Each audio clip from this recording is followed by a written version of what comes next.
यानंतर बातमी आहे शेतकऱ्यांची। चाकण MIDCच्या पाहणी दौऱ्यावर आलेले उद्योग मंत्री उदय सामंत यांना बाधित शेतकऱ्यांच्या रोषाला सामोरं जावं लागलंय।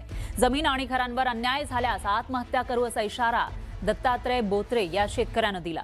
यानंतर उदय सामंत यांनी शेतकऱ्याला शांत करत सर्व कागदपत्रांसह बैठकीला बोलावलं आणि समस्या सोडवण्याचं आश्वासन दिलं।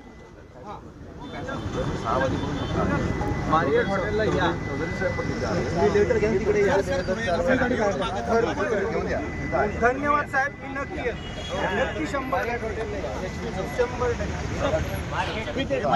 माझ्या शेतात साधारणपणे 5 वर्षापासून अनधिकृत प्लॉटिंगवाले गुंड प्रकारची लोक त्यांनी अनधिकृतपणे कुठलीही परवानगी न घेता PM तिथून येणे न करता कुठलीच परवानगी न घेता आणि माझ्या शेतावर अतिक्रमण करून पण तिथं प्लॉटिंग केलं। प्लॉटिंग करून गुंठेवारी करून सगळे पाण्याचे स्त्रोत वडे सगळं बुजवून तिथं भर टाकून माझ्या शेतीत आता एवढं कमरे एवढं गुडघ्यावरलं पाणी साचते, त्यामुळे शेती सगळी नापीक होती।